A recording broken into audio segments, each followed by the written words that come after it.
of Ghanaians who don't believe that would actually materialize. Well, you have to believe, pray for it, and work towards it. Okay. And we are going to do that. You're going to do it. Okay. Well, Alhaji Suini is also here with us. He's the MP for Tamale Central and already shaking his head. Good morning. Tamale North. Pardon me. Sorry. I keep confusing that with Comrade as well. Yeah, MP for Tamale North. Good morning. Good morning. How are you? I'm terrific. Hope you're well. I'm okay. Manage it. Busy weekend for you? Very busy weekend. Were you also a commender? No. You'll be there. You'll be there. If I did, I wouldn't have missed the opportunity to mourn a little around the sugar factory, given the fact that, but for some, political decisions, you would have had workers there who would be expecting salaries at the end of this month, and probably farmers who are also, producing sugar cane and all that. But this weekend, I joined a couple of friends and colleagues, a member of parliament who is married to my sister, my mate in school, Olivia, married their mother over the weekend. And also, I was at Teresa Awuni, a member of parliament for Ablekuma, who also sadly buried their mother. And then yesterday, we were at Ablekuma Joma, where a very, very beautiful festival was celebrated amongst the people of northern descent who live in Accra. All the tribes came together to, showcase their rich culture, and it was a beautiful sight to behold. I would like to use this opportunity to commend the organizers of that event and to encourage them to keep it up, especially Sarkin Musa. Absolutely. And well, let's move on into our first story for today, and we're going to be talking about the Ghanaian students, medical students who are stranded at the various borders around Ukraine, trying to cross over into other countries like Poland, Hungary, Cambodia, Romania as well, Moldova and Slovakia. And of course, we've heard from the Ministry of Foreign Affairs. Yesterday, they organized a press conference to update us on what has been done so far. And this is on the back of an earlier statement that asked Ghanaian students to find shelter somewhere in Ukraine, as measures were being put in place to help them to also leave the country. Yesterday, Honorable Shirley Ayoko-Botwe, who's the Minister for the Ministry of Foreign Affairs, indicated that some 460 students have already left Ukraine en route to Poland, Hungary, Slovakia, and Czech Republic. And today, we're expecting about 24 of these Ghanaians to arrive in Ghana via Qatar Airways. Let's just quickly take a look at the press conference that was held yesterday and what exactly she said. The collaborative efforts, I'm pleased to inform you that a good number, over 220 of our compatriots have exited Ukraine and should be with us in Ghana soon, and we are earnestly facilitating the safe return of a lot more. We wish to use this platform to debunk the unsubstantiated reports, such as alleging that a bus or a train conveying some Ghanaians to the eastern part of Ukraine was shot at. These are delicate times. Let us all endeavor to steer clear of sensationalism and unconfirmed reports. These only serve to heighten tensions at these times. So far, official information indicates the following. As at midday, information gathered was that about over 460 students have left Ukraine en route to Poland, Hungary, Romania, Slovakia, and Czech Republic. The students will be received by officials of our diplomatic missions, honorary consuls, and officials of the students' union or associations. All right, and so that is Honorable Shirley Ayoko-Botwe, and she was giving updates on the Ghanaian students who are being aided to cross the borders and get into Ghana. And we saw some very disturbing videos of some African students who were stranded at the train stations, at the borders, and we had some that even had guns pointed at them, just when they were trying to cross. And they're saying that there's some racial hierarchy that's taking place, and so they're allowing only white people to cross the borders while the black people are left to figure out a way on their own. Very, very disturbing. Let me start off with Alfred. And of course, based on the fact that we've been told a number of Ghanaians are expected to get into Ghana, government received some heavy backlash. I remember when the Foreign Affairs Ministry released that statement saying they should find shelters and they should find a place to hide in the meantime. And so this comes as good news now that we're told that a good number of them are being aided to cross over and come into the country. Good morning once Good morning. again, my dear, and good morning to my brother Suhuni. Welcome back to Accra from the tiring journey. Journey's all over. Yeah. It's unfortunate what is happening now. It's rather really painful to go through all these from our own brother and father, Vladimir Putin. And he promised that he wasn't going to strike. I think everyone believed what he was saying, and all of a sudden we get these casualties all over. And so you ask yourself that, I mean, why this and why this time? When the last time we checked, about within the 4 days of the whole strike, they had lost about 350 people, and then over 1,684 had been wounded. And to tell you the truth, it took everyone by surprise because they really never believed that it could happen. Everyone knew that, listen, let's take him by his word. I mean, this is not on. He's not going to do anything towards any Ukraine. So for this to happen, it's rather sad. It's unfortunate. It's unacceptable, and we believe that he should wisen up, especially with the sanctions that have been put in place now. And it started to bite him in one way or another because their ruble, as they call it, has dropped about 30% within the first few days that has gone on. Concerning the backlash that the government got, maybe they don't know, or they really do not know, people do not feel the significance of what is going on. But I'll read an essay from the U.S. Embassy from, what do you call it? Kiev, eh? Yeah, Kiev. Yeah. We urge U.S. citizens to depart now by private options, if safe. Consider routes and risk. Many Polish land borders crossing and main Moldavian crossing have long waits. We recommend Hungary, Romania, Slovakia borders crossing. Waits may be hours. So it tells you that even the US, you don't want to go there and just go and do anything. Because what has gone on so far, if you see some of the videos, you ask yourself that, don't we have any human feelings? Don't we have conscience? Don't we have that love for your fellow human being? How people were just bombed, blasted and everything, and their bodies just splashed all over. So in such a situation, as much as you want to move or evacuate your people from there, you look for alternative measures. You don't move in there, because the moment you go, by air you can't even move. By air you can't move. So sometimes we need to really sit down, relax, assess before you strike, like what the lion would always do. You don't just strike and just go that, oh, because this has happened, I'm just moving in there to evacuate my people. You can't do that. Should we not have acted earlier? Because there were all indications, even, the American presidency announced it, that there was a likely attack on Ukraine. As I said earlier on, everybody believed, because Putin said himself that, listen, I'm not going to attack. I won't attack.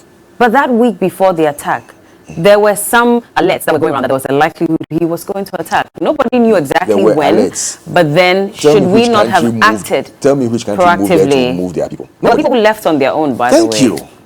Nobody moved in there. People voluntarily left. Listen, I have a video yesterday of a guy who was saying that, you people, you think I should move from here and come back to Ghana? I won't come. It tells you that some people even believe that, listen, this is just a hoax. They are going to stop. But it is straight away, people do not believe that this should have happened. Because it's like calling for a third world war.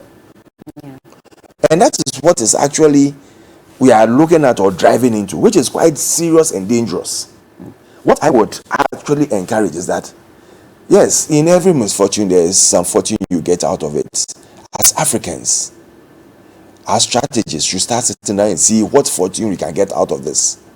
These are some of the things we also have to start doing. When you say what fortune, what exactly do you mean? We have oil. Russia now, their oil supply is going to go down, their gas supply and everything. What are we doing about it? How can we also take advantage of this and make sure that we make some money for our countries, to develop our countries, to have a stronger force? China sat down and planned for how many years? I'm sure that Putin did not plan this within a day.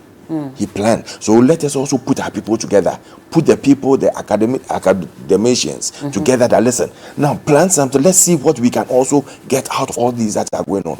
We can increase certain things. We can produce more of this or that and put it, because there are going to be scarce resources. Scarce resources everywhere. Europe has started thinking of, was it Europe or so? One of these countries have started thinking of how they can supply. No, another country was thinking of how they can supply more gas to Europe. They are going to make money out of it. So what are we also doing? Are we going to pump our gas supply and say that, okay, we are also going to supply? These are things that we should also, because at the moment you are not seriously affected apart from our people being there. So let us look at the advantages that we can get out of what is going on and rake into them. Plan, move, get it. Because now the most advanced nations are the people who are going to be hard hit over there.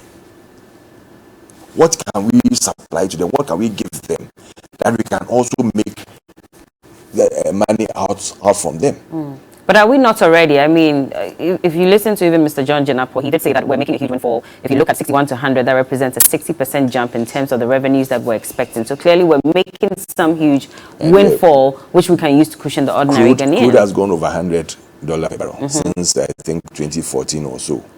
And we... No, it was just because of this. Yeah, because of this. That's what I'm saying. It's gone up.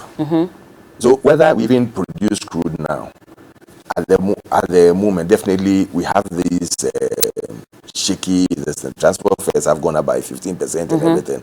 So can we produce more, give it out, get this funding to substitute the transport fares and things that are going up? What are we doing about it? You see, we also have to think outside the box as Africans. But we didn't have to wait for this kind of invasion to start thinking out of the box. It's happened. So what advantage we've been a net importer of oil for so long. About it? Nigeria, Ghana, all these oil producing countries. What are we doing about it?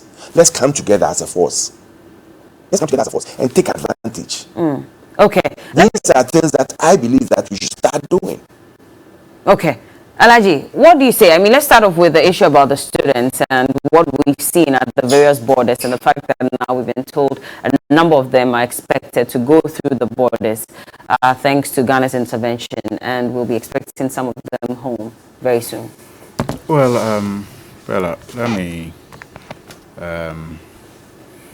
first of all commend the ranking member of Parliament on Foreign Affairs, Honorable Samuel Okudzeto Ablakwa, who has been at the forefront, together with other members, calling for immediate plans to evacuate especially students of Ghanaian descent who are in Ukraine.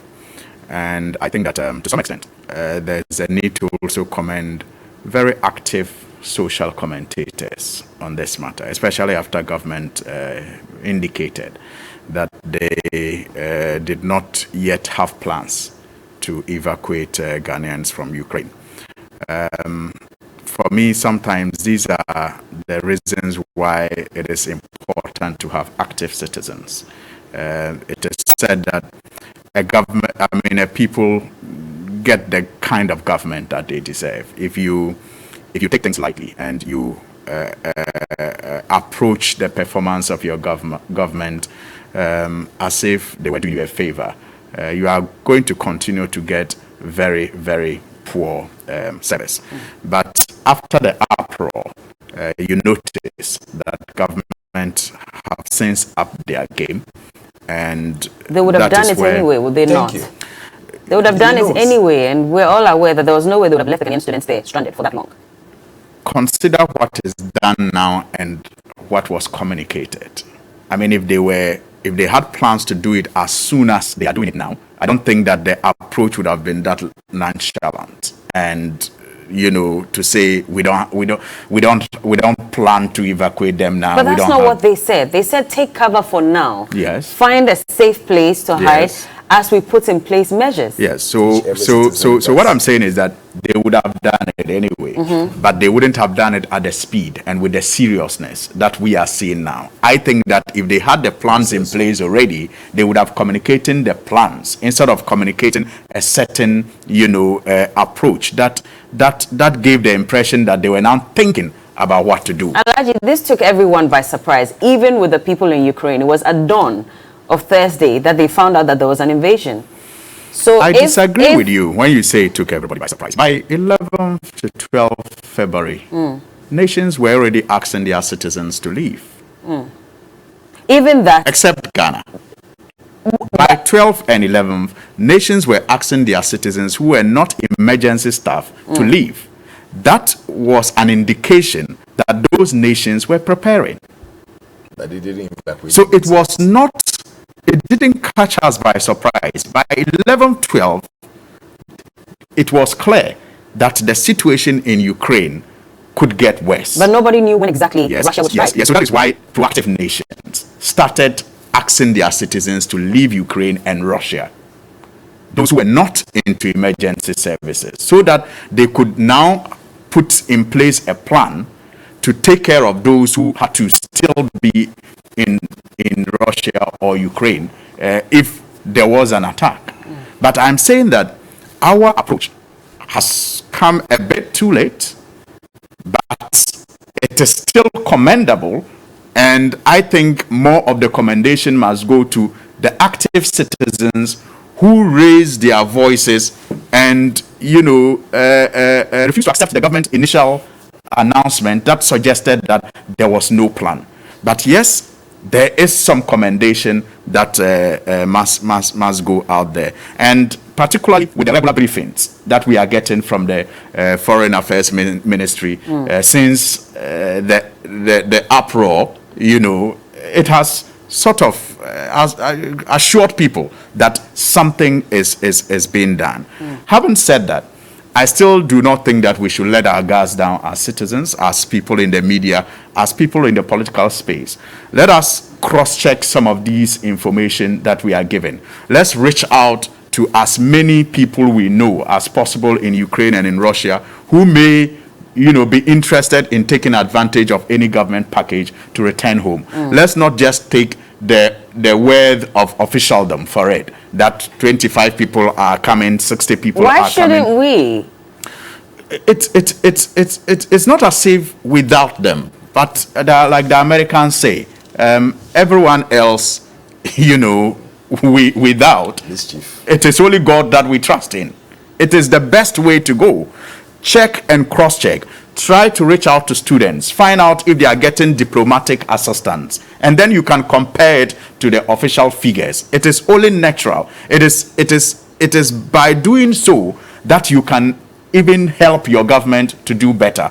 So it is not to say that nothing is being done or just dismiss what is being said, but it's just to encourage us all to cross-check what is being told us, to be sure that our citizens are really out of harm's way. That is all I am saying. But in general, we have to understand that this conflict has vast consequences, some that we are yet to even experience. And it is sad that the world has gotten to this point.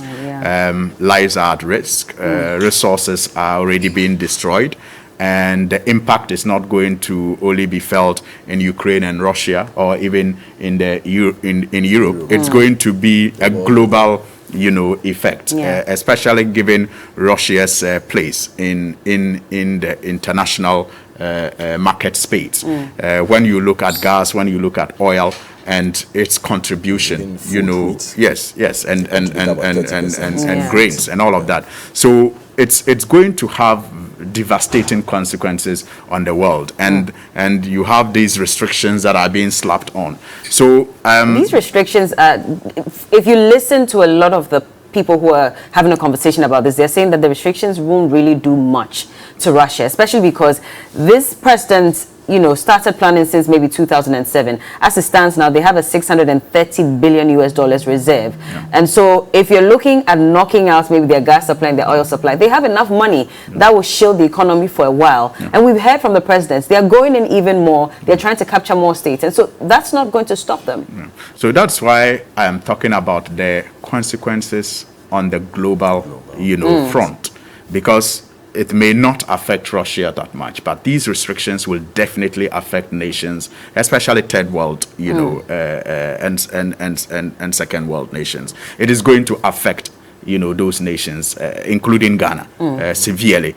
So that is why we should not wait until the effect takes us by surprise, just as this, evacuation is taking us by surprise. We must begin to put plans in place to maximize the opportunities that it also throws, so that those, opportunities that it's also throwing up will, perhaps cater for the effects that will hit us eventually. After all, we are also net producers of oil, for example. So if oil prices go up, I mean, what arrangements are we putting in place to even possibly hedge, on the international market, our crude exports, so that at the end of the day, if they rise, we can get enough windfall that can cater for the effects that we will have importing, finished product. So that, for example, the finished product is not priced out of the reach of the ordinary Ghanaian when he goes to buy fuel at the fuel station with either his trotro or his taxi or his private vehicle. So we must begin to think of how we can deal with the vast effects of this war, and how we can also take advantage of opportunities that it will throw up. But generally speaking, on the students front, I think that we need to do more. I can just imagine how frustrated, how confused, listening to some students on the BBC, not even from Ghana. You can tell, the situation that they find themselves, how some of them had to just run out with only toothpaste in a plastic bag and brush, just to safety. So we must encourage our state officials to do more than they are doing now, so that our citizens and our compatriots are brought home safely. In the case of refining our oil, have we been lackadaisical about it? Because, I mean, we didn't have to wait till this point before we even start thinking of making money off our oil as it stands now. Because we're also affected by the global prices. Yes, the windfall may be in our favor, but until when? Yes, so that's why I'm saying that we need to begin to make plans. And maybe just on the a final one on the students front, I was actually shocked and disappointed when it was announced that we do not know the number of students, currently in Ukraine. I did not really know where to put the blame, whether to put the blame on people or citizens who often will travel and do not make any efforts to reach out to, missions that are abroad, so that they are in the records or the data of these missions. Or you blame the missions also for not being active enough and making their services available and easy to access by people who travel to these countries. I think that it is a shame that in this era we do not know the number of our citizens, just citizens even in general, in a country at any given time. I mean, it should be easy for us to do that, given all the things you have to go through to travel. Your records, your data, and everything should be available for the state to know how many citizens we have at any given time in any country. Yesterday, the Foreign Affairs Minister did mention that if you travel out of the country, you should at least call on the missions or the embassies, at least to register that you are in the country in case there's any emergency. I agree. That's what I'm saying. You don't really know whether to blame our attitude as people who sometimes will travel and not bother to reach out to these missions, or it is the fault of the missions when they make it very difficult to even access their services. You begin to think you don't need them, and so you may not even bother, going there. So perhaps they also have to design their work in such a way that citizens will find it comfortable and convenient and easy to access them and access their services, and that is what will encourage people to register with them. But the final one on oil, I mean, yes, as a country, we are still young when it comes to the production of oil. And there have been issues about even the nature of the contracts that we have signed with this exploration companies. That is a debate for another day. Again, as to whether we are taking maximum good from the oil that we have discovered is for another discussion. But I am saying that in the context of this war, there will definitely be opportunities, and there will be consequences. So we have to position ourselves in such a way that we take advantage of the opportunities that it will throw up, so that the good we get in those opportunities will ameliorate the the consequences, the effect of the consequences that will come up as a result of this war. We have the opportunity to do so now, because a lot of countries that depend on Russia for some of these products are going to begin to look elsewhere, to provide the needs of their citizens. Well, Alfred, I don't know if you want to touch on this, or we can move on to UTAG. I'll touch on it. My brother wanted to be a little bit mischievous at the beginning of the whole, even though he batted it nicely at the end of it. But to say that the government showed unconcern, it's quite disappointing from him, because and that is why I intentionally read the US statement to you. Even as at now, they are telling their people that go on your own, find cover, move out. The best you can do is to tell your people that, listen, move out. What he's talking about, the number of people there, you can have an approximated number. And even that one, it cannot be confirmed, because those coming in who had registered with you, when they are going out, sometimes they don't even tell you. The students who are there, they will finish, some will stay on. You know that they are there for a duration of maybe 2 years or 3 years. When they finish, either they are leaving or they don't leave. You don't know. So these are challenges that we face. And these are things that we have to look at it holistically and address. That maybe we can have communication with every embassy there that anybody who is coming for a visa, when you give the person the visa, maybe give the person this number, that immediately you land, call this number so that they know you are in town. Immediately you are leaving, call this number so that they know that you are leaving town. Then we know the number of people we have there. And our people outside too should try as much as possible to register with every embassy or mission over there. Because the moment you do that, at least we know that if there is a problem today, we can say that we have 15 people, we have to evacuate. We have 15 people, we have to advise. Today, the Honorable Minister is meeting the parents of the students. I think it's tomorrow. They mentioned Tuesday. Tuesday, right? Yes. Okay, I thought it was today. Yeah. The parents of the students who we know are in Ukraine. So we collaborating with them. Yesterday, thankfully, we got about, I think, over 200 of our students and other people who were in Ukraine, and we've moved them, or they've moved successfully through the government's participation to Hungary. And so we are working tirelessly. You don't need to come out and say that, listen, announce it on either, I'm going to evacuate my people from Ukraine, especially when you know there's a war going on at the moment. It's like telling the other person that, listen, as for my people, I'm getting them out. What if you go and the person knows that your people are here and they decide to strike? What will happen? This is a security issue. This is a security issue. You don't just let your people know what this thing you are doing, or certain advantages or certain things that you are doing to make sure that your people are out. Because once there is a war, to want to strike, once there is a war, a particular place where Ghanaian citizens once there is a war, what they are going to do is that they are going to make sure that they cover the whole country. Yeah, but then they must have a reason to want to attack a particular country over the other. It's not about attacking a particular country. It's about making sure that nobody moves in and nobody moves out. It's about making sure, because what if every citizen takes their people out? Then what happens? You are only dealing with Ukraine. But the attack is on Ukrainians and not the other countries. They are not looking. You see, that is where you are getting it wrong. If it's just about Ukraine, like American, British, every country will sit down and watch. That is just between the two of them. So they should deal with their thing. It's about the world over, and who has the force, who has the wherewithal to take over.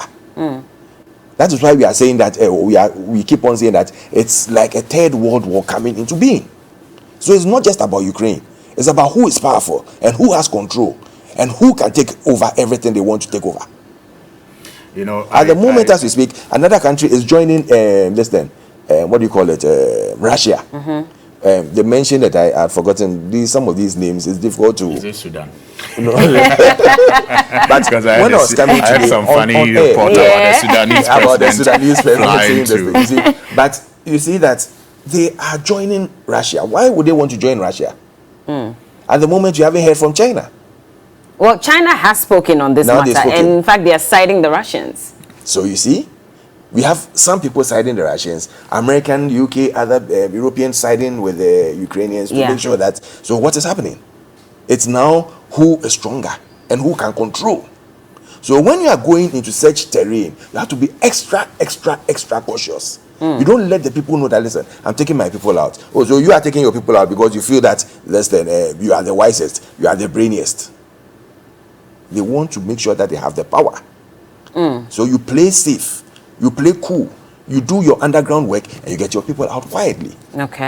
Okay, you do your underground work and get your people out quietly. I don't agree with him on that score. Why would you agree? Security issues? There's really nothing wrong about making known the plans that a nation has when it comes to evacuating its citizens in a war-torn country. There's nothing secret about it. Every country does it, especially when you are not part of that conflict. Ghana is not part of that conflict in any way, and the nations that are not part of the conflict are all making their plans known to their citizens and to the world. Plans on how to evacuate their citizens. There's really nothing secret about it. I just want to agree with you when you make the call on all of us to engage our missions more, and the suggestion about also giving numbers to people to call. It should not just be maybe the embassies doing that. When people go for visas, it could also even be the immigration officers at the airport. Whilst when they inspect your passport and you are going through, they could give you a number. You are going to Germany, you are going to the UK. When you get there, this is a mission based on the address that you provide, the one that is closest to you. They can do that. But I'm saying that even as we are not doing that now, if we work well and our institutions speak to each other well, it shouldn't be difficult for us to know how many Ghanaians are currently in Ukraine. For example, when you are leaving this country, you fill the immigration form. The immigration should be able, for example, to tell us how many Ghanaians in the last couple of months or weeks have been to Ukraine and how many have come back from Ukraine. It shouldn't be difficult for that data to be sourced from the immigration service. So when you have the institutions speaking to each other, we should be able to get that data and know how many went as students, how many went as visitors, tourists, and how many went as essential, service providers. But finally, on the mischief bit part, I was not seeking to be mischievous. I was just making the point based on commentary that had been run until the refreshing commentary that we are now hearing. I mean, it was raised in Parliament the last time, and there was even some indication as to, there was a talk about linking it to e-levy and the loss of it. Honorable Afenyo Markin says that's not what he meant. He says that's not what he meant. He says that's not what he meant.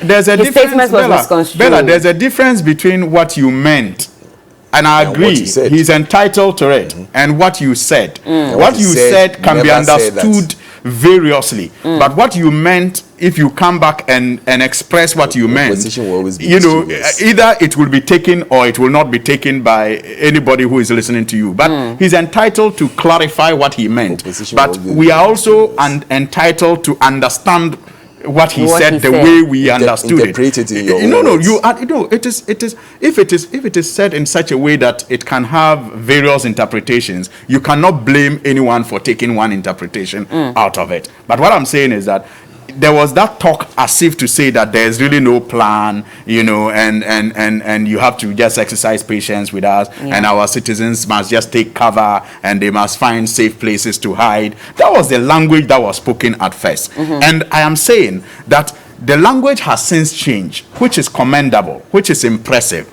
But I want to commend those who raise issues with the initial commentary.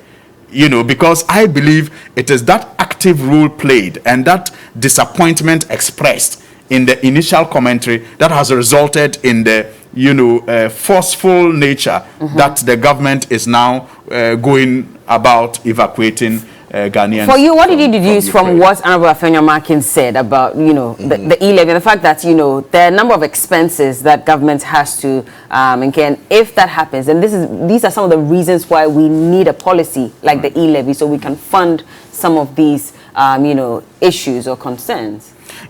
For me, first of all, Afenyo-Markin is a very good friend of mine, so I understand him very well. I was very disappointed the following day when he came to the floor and sought to use the floor, the chamber, to gag a media house. In fact, that is what I felt he was trying to do, to use the chamber to ask the speaker to request a media house to change a headline. For me, was a no-no. I mean, why was it a no-no? I mean, you don't.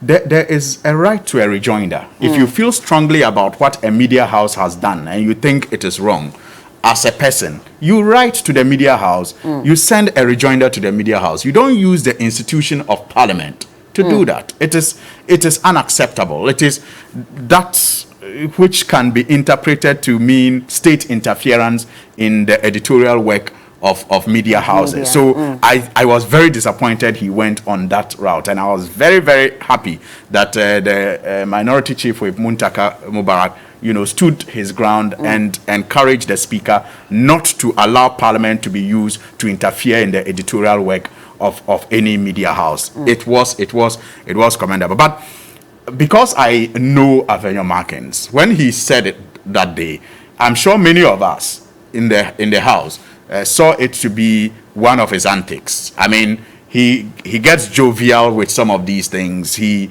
may not, and that's why I'm not surprised he says that's not what he meant, because it didn't really come across as, okay, that is a government position. Pass e-levy. If you don't pass e-levy, you will not be able to evacuate students. But he is jovial. He makes light serious issues, but sometimes in his own way. Sometimes people even think that he does it, he overdoes it. That's what I'm saying. Sometimes people think that he overdoes it. I mean, when he comes to do the business statement, there are some people who think that he overdoes it. He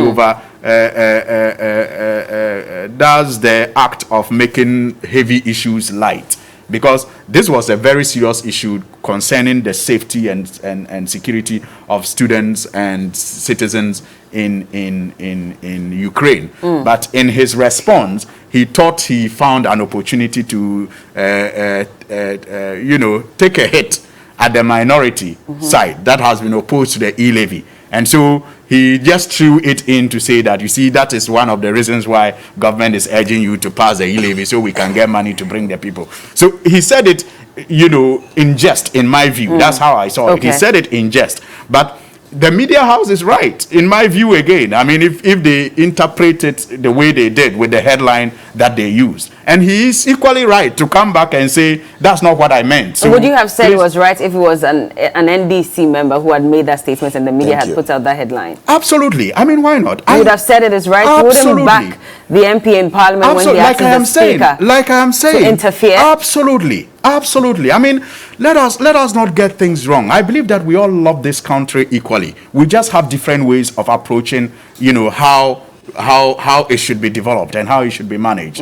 So I am not the kind that will see what is wrong and run away from it. Like I said, if you say something that has several interpretations, you cannot blame anyone for picking one interpretation to hold on to it. What you can do is to let the person understand that that is not the interpretation you meant. So my problem, however, will come if an NDC person says something and it is interpreted variously. Then he comes back to say, this is the interpretation I sought to give to what I said. And then it is ignored. You know, and then then I wonder what is your interest in ignoring his explanation that this is the clarity that he... And that's why I'm saying that Afenyo is right to come back to say, this is what I meant. The media house is also right to say that this is the way we understood it. Let Alfred come in. Bad joke at the wrong time? Bella, I don't think Suhuni is being fair to his colleague. Listen, the person has come out. He stated something, and you misquoted him, and he said, no, this is not what I said. So it's not right for you to go and write something about what I have said wrongly. And you need to retract and apologize. And I think it's fair. So he but that's what he's saying, that you don't have to go through the speaker. No, but it happened on the floor. It happened on the floor. Yes. It happened on the floor. So you use the floor. It's a parliamentary sitting. Yes. So you use the same medium to send a message out that lets the person understand that this is not what we said, unless and until you also believe that what the paper wrote is right. Let's be fair. Hold on, Alaji. Please let him land, Alaji. Before I forget, the country that has joined Russia is Belarus. Yeah, Belarus is the country that you see, the point I am making is that if Afenyo was issuing his rejoinder on the floor of Parliament, I would have had no issue. Why would he issue a rejoinder? No, he should not be issuing the rejoinder. Why shouldn't he? He was correcting the person who had issued the wrong thing. So it's the person who has to issue the rejoinder. No, maybe you are not getting it. A rejoinder is meant to address a misreportage. Yes, and he didn't misreport. Yes, so that's why he doesn't issue that. No, he is issuing a rejoinder. His rejoinder is now published. I think we are not. This is please media. let him explain what he means. This is media. Maybe you don't understand how the media works. This is media. The thing is, when a report wrongly, when a report is not accurate about what you say, you issue a rejoinder, and the rejoinder must be published by the media house. That's what I'm saying. So I'm saying that he could have, and what he did on the floor, in my view, was a rejoinder. Now the media house can now carry that as a rejoinder, and the rejoinder will say, Afenyo Markins denies so and so. RE. Maybe they'll just take RE, then the headline, the first headline they did, and then they now, report his rejoinder. But to say that Parliament should call that media house, that is what is wrong. That is what I disagree with. Because it doesn't, the misreport does not involve Parliament. Let Alfred just land on this one so that like you are saying that I might not understand the media antics. The same way Afenyo would not understand the media antics. So he would want to request that, listen, this happened on the floor of Parliament. It affects you, it affects me. Let us call this media house and tell them that, listen, based on A, B, C, D that I said, you've misquoted and misreported. Go back and do the rightful thing. And it's in order. I don't see anything wrong about it. So let us not try and, because we are on the other side, we feel that, let's praise our people and push the other side down on anything they do or say. And you realize that in the sequence of Suhin, all he's doing is that anything government or anything no, but I asked him about that, and he said that let me finish he would have reacted the same way. Finish. Let me finish. Anything, when he started that, the government, the Ministry of Foreign Affairs, there's not even, they don't even recognize there are people there, they don't want to evacuate, other nationals are doing it. So he didn't say they don't want to evacuate. No, they said they are not, they said they were just reactive. They don't know. They don't know what they are going to do. They don't know.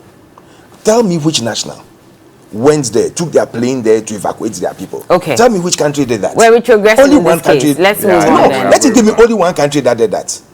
None. Everybody advised their people to move.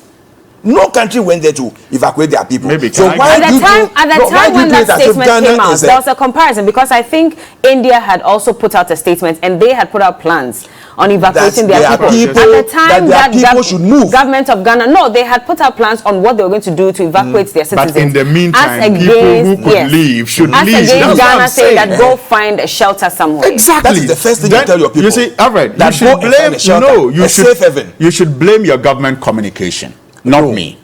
I'm saying my issue has to do with the initial communication that came out.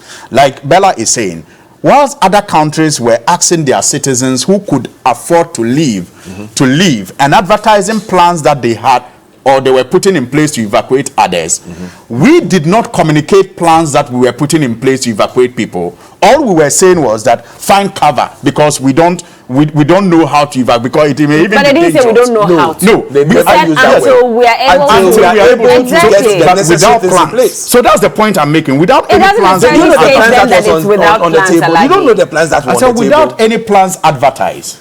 Did they announce any plans then? I didn't say without plans. You see, you don't catch me mid-air and think I said without plans announced. Okay. So you don't say I say without plans. Bella, okay. India that advertised their plans, did they put it into fruition? No. Well, they did. In fact, they didn't go there to evacuate them. Eventually, no. They have started the evacuation of their citizens from through the and this was even 3 days ago or so. Through the borders and things, not by air and everything. No, but we all know that there was no way they could have evacuated by air because the airspace had been shut. The first thing I have to tell my people that go and find shelter, go and find cover where it's safe, because I'm not there with you. I wouldn't know the safe places. That I'll tell you that go to the first thing I'll tell you is to go to my mission.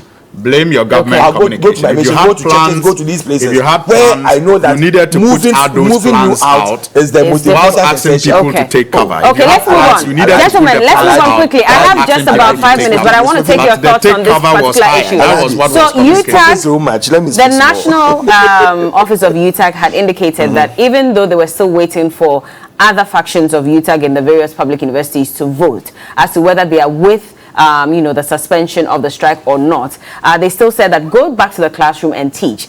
And when you vote and we're done collating the results, then we'll know what steps to take moving forward. And we're also letting our legal team also handle this matter. But University of Ghana, UTAG, released a statement, by the way, and they are saying, and I'll just read it, that, dear Registrar, an emergency meeting was called to discuss your release, communicating the university's business and executive committee's decision for teaching and academic work to commence on Monday, 28 February, which is today, in anticipation of the ratification of the UTAG National Executive Committee's decision to suspend the industrial action upon UTAG since 10 January 2022.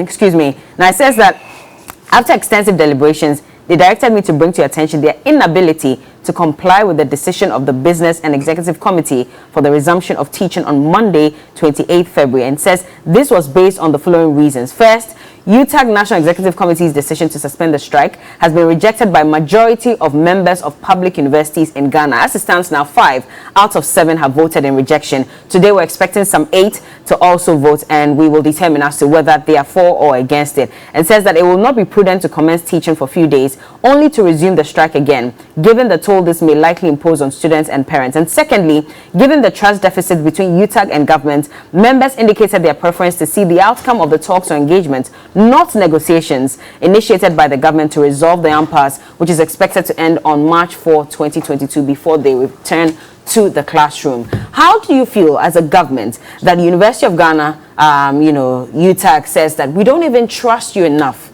And that is what UEW also said when they voted against the temporary suspension of the strike. We don't trust government to stick to its side of the bargain, and so we cannot call off the strike. Bella, it's quite sad, it's quite unfortunate, because I always say that if I tell you that I don't trust you, then it means I don't trust myself. Why That's what I always say. If you trust yourself, you should give anybody the benefit of the doubt. Anybody. Give the person the chance and let the person abuse that chance. Have you not abused it before, which is why they're saying they don't trust you? MPP as a government hasn't. You haven't? No, we haven't. Well, there was a promise. No. There was a promise before the end of the year. No. And you remember that last year when they embarked on the strike. Signed. Yeah, but last year when they embarked on the strike, and we said that, Vice President Bawumia went made relax. some promises. He said, relax, we are looking at all these things. It doesn't take just a second or two to finish all these things. It takes you know what they are asking for? It takes a lot to go into that. I would be looking at them pushing alternatives to say that, listen, let's make our purchasing power stronger than always adding figures to our salaries and our benefits and everything. Because at the end of the day, what we are doing is that everybody will now ask for more figures, and the country itself will, one, be devaluing our currencies, will now be getting huge zeros and things at the end of everything, which amounts to nothing.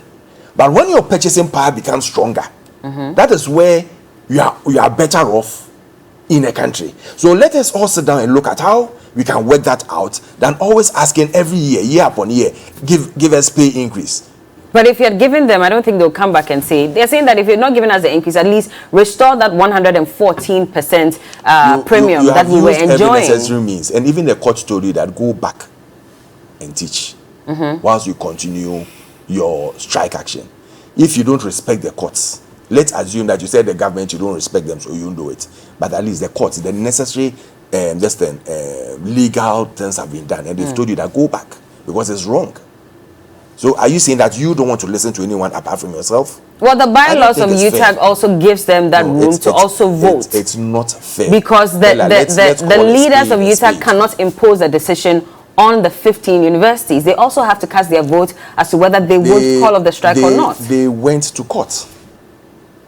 They went to court. They took the necessary legal means. And the court said that no, go back to work.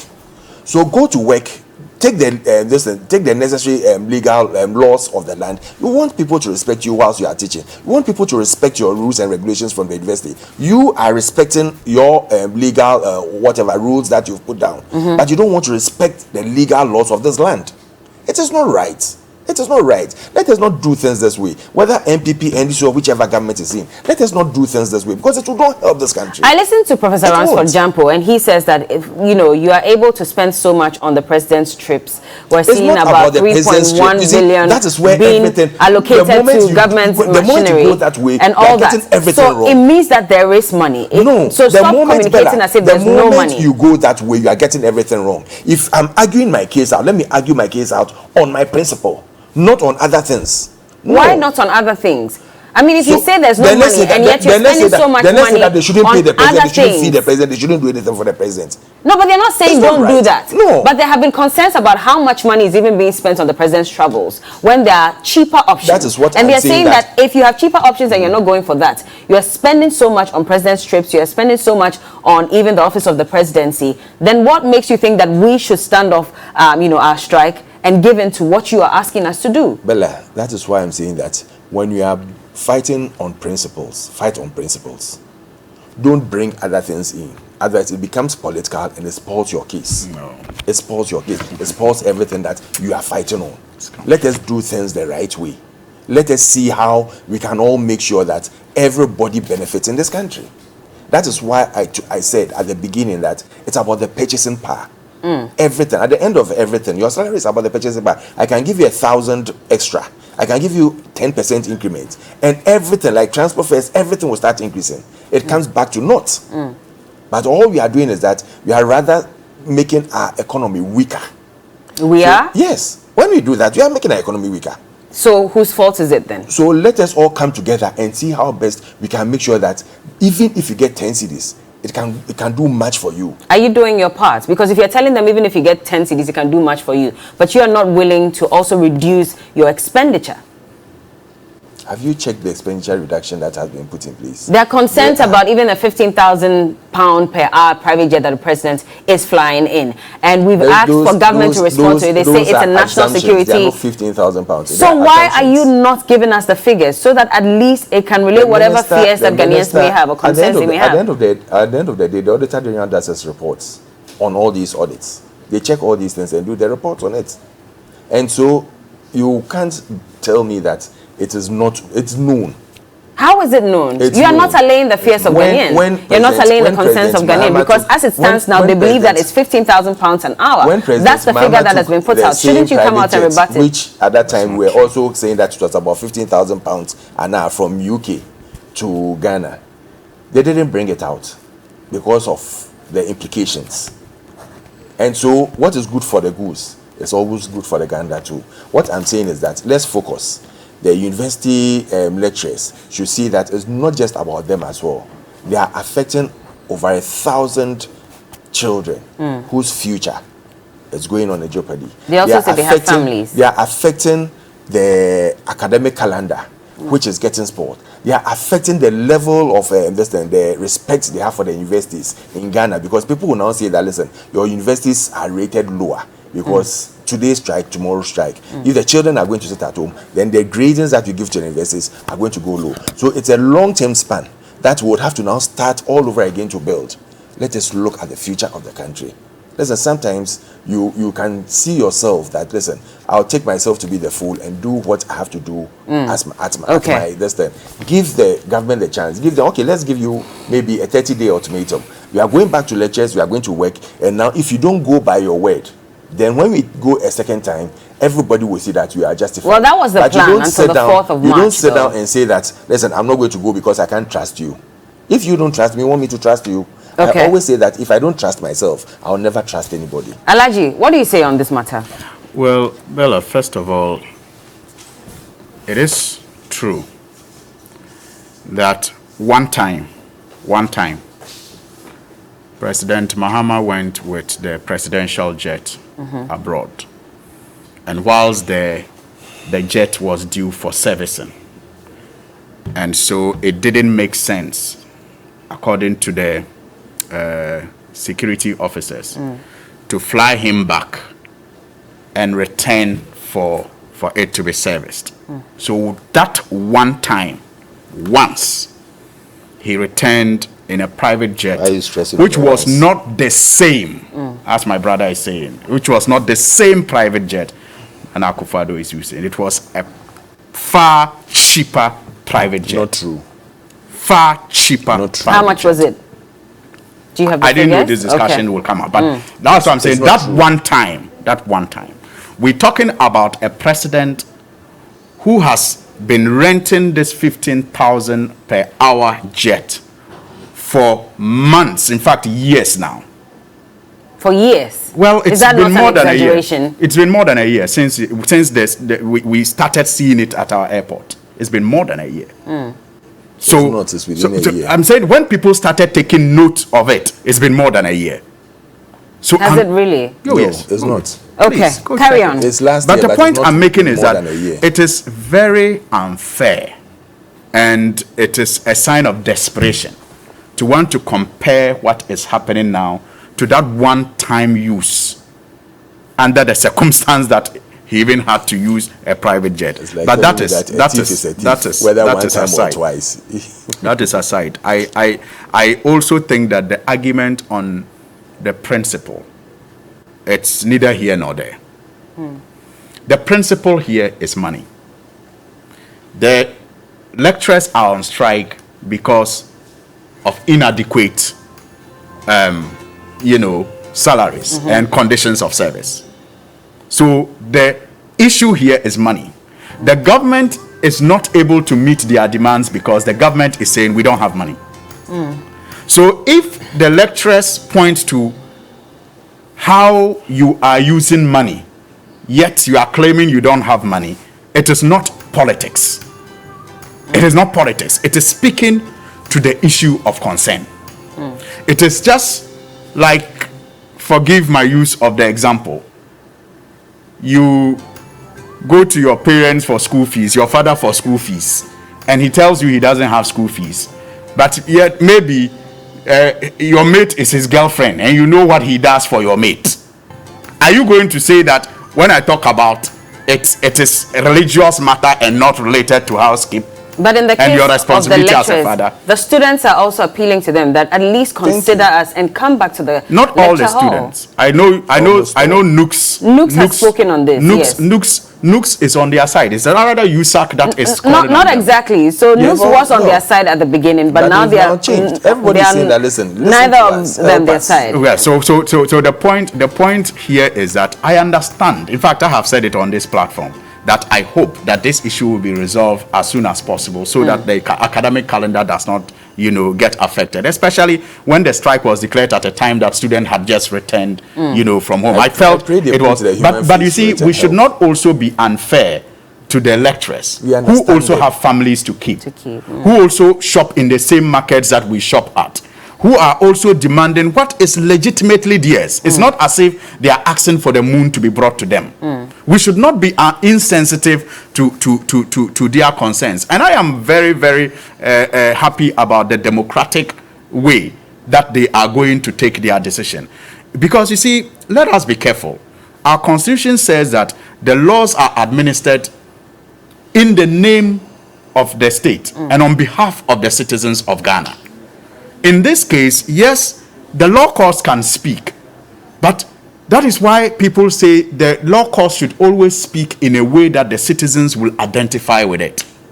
So the democratic structure that is in place at the UTAG level is speaking to its either rejection of that court ruling or not.